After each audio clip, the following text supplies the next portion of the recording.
Hey, Chatty Patty, welcome back to Live Behind the Headline. I hope that you all are having a great and terrific Thursday. Now, we are getting into the aftermath of Club Shay Shay. Now, we just went live probably about maybe less than an hour ago. And since then, everything has changed, okay? So, first off, before we get started, I need you to go ahead and like the video, share with everyone that you know, subscribe to the channel to become an official Chatty Patty lover. And I promise you're going to love it here. Last but definitely not least, make sure that you turn on your notification bell so that you know when we drop our next video or go live. Because, y'all, we drop in something every day. If not every day, basically at least 5 times a week. So make sure that you are always having your notification bell on so that you can stay tuned. So we just went live. Literally, we was going live at the same time that Monique was going live with her and her daddy. I ain't gonna call him my daddy because he ain't mine. But basically, y'all, we was live a few minutes ago. Make sure that y'all go and check that out because we did a rundown on the things that I observed during the Club Shay Shay interview. And during that time, Monique and her daddy, aka her husband, was going live, kind of readdressing some things because since her interview on Club Shay Shay yesterday, DL Hughley ended up responding, and he was actually pretty hot. Baby, he ready to set it on fire because if look to kill baby, they would be dead. Okay, so once they ended up, he ended up going online addressing it. They basically came back with a rebuttal to kind of correct some stuff that she said during the interview, which of course she said that she ended up giving him a cease and desist when she actually did not give him a cease and desist. They basically kind of had a heated argument and said that the lawyers would end up getting involved if he basically didn't scrap the interview that ended up taking place, which was the start to their demise in their friendship or coexistence. Um, and so she wanted to get that straight because y'all know they basically stand on business, they stand on integrity, they stand on facts, they stand on receipt, all that. And during the time also she wanted to let him know that she was not coming for his family. She was just coming for him because he stated in his response that basically she come at people with and have all these grievances against people and nobody really love her. And she attacked his family. So she made those clarifications to the things that he said. And she basically offered him the ability to still sit down somewhere, talk about it, to let the community see them being able to come together and resolve it. But of course, he has to be able to admit what the problem was between them. So it's really kind of two problems. The first problem is that she was invited to his show and that he didn't really correct his staff in the question that was proposed in the Would You Rather game that she spoke about on Club Shay Shay. The other problem was the fact that he stated that he was the headliner of a show that both of them was on. When, from what it appears from Monique, it seems like she originally was the headliner, and then he was supposed to be a part of the show, came in, swooped himself out to be the headliner, and he ended up making himself the headliner and allowing basically like the promoter to get between and start up some kind of raft between them, and it just basically spiraled, spiral. What's the word? It spilled over from them actually from their encounter from the previous month. Hi, welcome to the chat room. Make sure that you definitely like the video and then join me in the chats if you have anything to add to the story or if you want to give your opinions about something. So that's the two things she want him to address. And then basically they can move on from the situation. However, I definitely don't think that that is possible because at this point, there is no need and no benefit for them to have any type of relationship. He's not hurting from his fans for coming at her or having this kind of tension with her, and she don't really have that much of a beneficial relationship with anybody that he really needs, and him working with her at this point, it does nothing for him. So personally, from where things are standing right now, it don't really seem like nothing is going to happen, and that there really is a need to happen. Now, of course, again, I'm not saying what can and can't happen in the spirit, because y'all, I was saying this earlier. I was talking about things possibly happening differently in the spirit, and I couldn't in the spiritual realm, and I could not think of when I was saying we operate in the flesh. I was saying in the person or in the personal, but I was meaning to say in the flesh. Y'all, I be knowing what I be talking about, but it's like when you on live, you're on spot. And when you don't have nobody chatting in on the comments, you sometimes your little thoughts be going all over. But anyway, I don't see that happening because again, it's not going to really benefit him at this point because Monique is right now Monique against the world.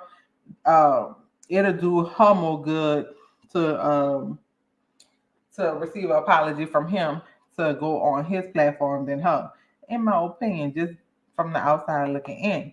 So then she ended up moving on to the Breakfast Club. Now, just in case y'all don't know, a few months ago, or years ago, I'm sorry, years ago, 5 or 6 to be exact, Monique ended up going to the Breakfast Club because she was given Donkey of the Day. Baby, she ain't like it. She said, yeehaw, no way. And so when they gave her Donkey of the Day, she wanted them to explain what the Donkey of the Day was given to her for. So at that time, that's when she had the issue going on with Netflix and she wanted everybody to boycott. Well, Charlamagne's stance was, you know, we don't mind boycotting, but tell us what we boycotting for. And if you're telling us that it was based off of what they offered you for this so-called pay disparity, you can't claim that basically because it's based off of what are you doing for me lately, and you ain't selling out nowhere. So she made her argument. Basically, they never came up to anything, um, any type of agreement. Now, her daddy was not there. He was on the phone, so he was kind of just chiming in and giving his feedback and his 2 cents over the phone. And so at the end of the conversation, you can tell that Monique definitely was upset. Now, let me scratch that. I don't know if upset would be the right word. I don't know if she was more upset or disappointed at the fact that she was not being able to convince them otherwise of the Donkey of the Day, but they more or less acknowledge her as the legend that she is. However, not really being able to request the price that she was requesting for the Netflix deal. So the way that the interview ended, even in her walking away, when she give like the sweet, sweet babies, I love you for real kind of thing, that didn't really seem like that could be the case because her energy was very shut off and cold and she was just ready to get out of there. And so that would be more my critique, if anything, to Monique, is if she's gonna have this contention and be like, I love you for real, even when people don't stand with her in some of the decisions that she make or some of the issues that she's having, she have to be able to still come across as like, I'm doing this for us. And even though you don't agree with me, that's okay. And I just hope that you come around to it. Okay, so fast forward. They just walked away like that. So over the years, she's still been mad about being called Donkey of the Day because she did address it in the Club Shay Shay interview. So during the interview, Club Shay Shay, this was mentioned there, and the Breakfast Club this morning wanted to talk about it, stating that they called her or gave her the Donkey of the Day. However, they wanted to apologize because they shouldn't have been inserting themselves in her business. And some sort of kind of say like they understand and could see now what she was talking about because essentially she was going to win her lawsuit and they ended up settling. So she must have had some type of validity to what she was saying. So they ended up issuing an apology. not only did they issue the apology, they ended up opening up the phone lines, and everybody they called in pretty much was like, y'all definitely needed to apologize because basically she had some truth to what she was saying, and at this point, um, y'all words do carry weight and it holds power. So therefore, do the right thing, kind of support her in all the ways that you can, kind of thing. So they ended up accepting the apology from the Breakfast Club. Now this was pre just hilarious.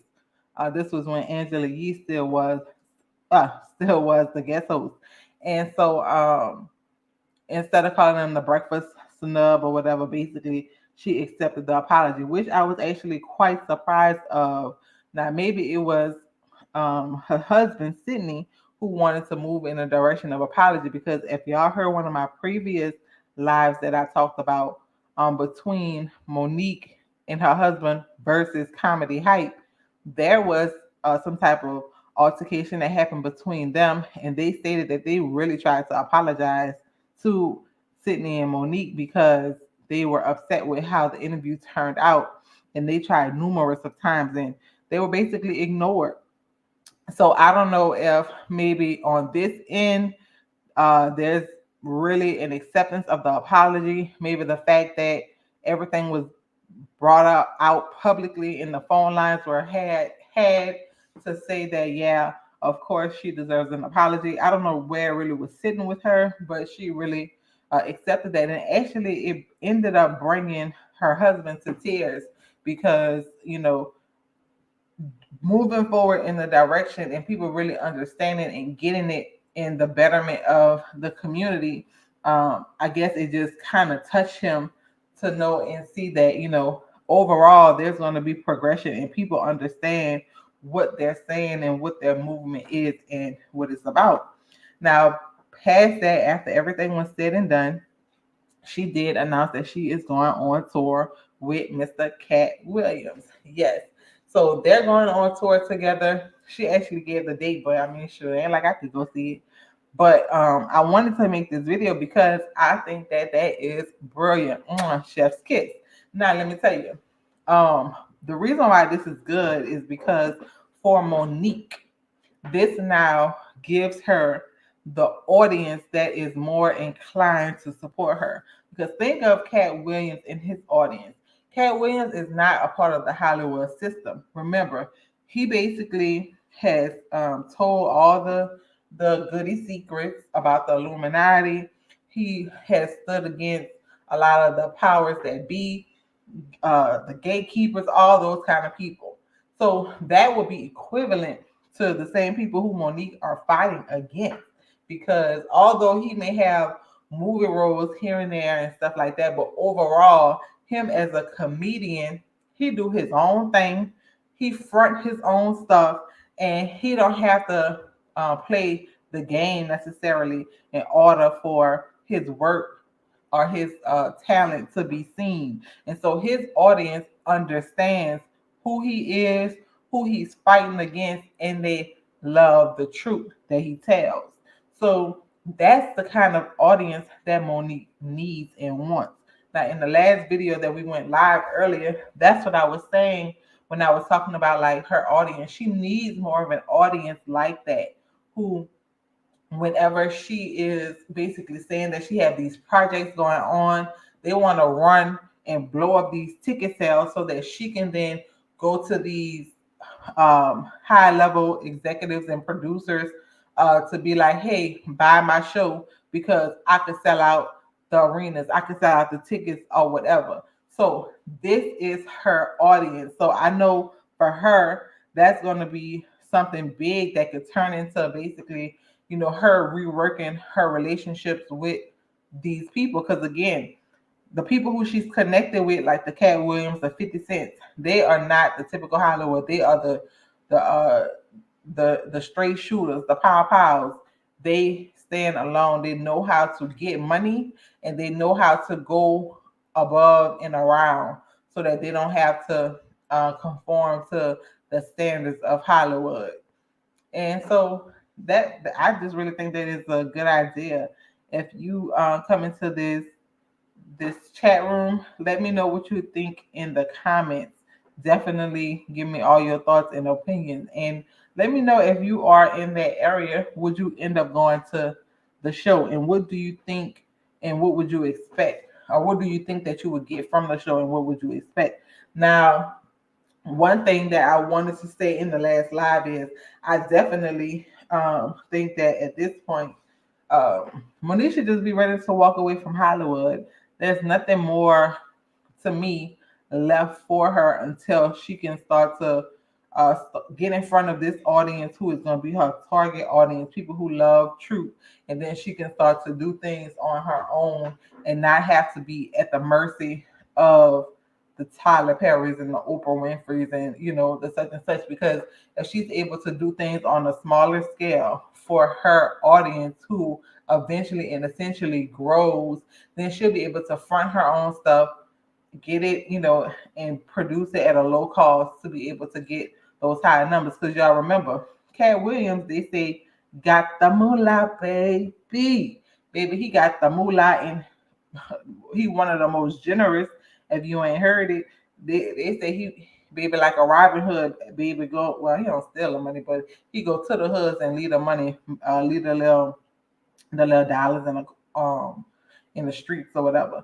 So that's what she needs. She needs to really hone into that, and her husband needs to get with Katt Williams to be seeing how this collaboration could elevate her brand. And I know they probably are, but I'm just saying that that's what he really needs to do, pick his brain. Because honestly, when you listen to her husband and when you listen to them together, he's a very intellectual man. From what it sounds like, he has um, he puts things together really well. He have a great perspective, and it just unfortunately does not work with where the people are today. And I believe because of all the stuff that black people, black women have gone through, that he just comes off as so authoritative that it's hard to swallow, and they know that. But I just thought that it was kind of funny because I was just telling y'all in that live before, like, I think that's why so many people resonated with her during this interview, was because Daddy was not there. And when I say that, I mean her daddy, not mine. Okay. So that's all that I have to say, y'all. They was going live at the same time that I was, and I was here for it. So I'm definitely going to be putting a video together to kind of talk about what happened, if maybe anybody else responds, what I think it's going to take for her to possibly move on. I don't know what the video is gonna be like, but just be on the lookout for that. Also, I still have to and want to do a video on with the update on the turkey leg hut. I also want to talk about baby these girls fighting over Jacquees. Baby like he the baby like a hot tenderoni, okay? DeAndrea Sanders, which is Deion Sanders' daughter, and Dreezy, baby. DeAndrea just posted some more text, and at this point, she needs to go sit down. But I have so much more that I need to talk about and get into. And there was something else that I want to talk about and make a video of. And I really hope that I have the time. If not, check out the community wall, because something that I'm not able to make a video on, I will definitely post on there. So thank you all for listening and watching the video. Make sure that you like and share with everyone that you know. Turn on your notification bells and subscribe to the channel. That's going to be all for now. And until next time, bye bye.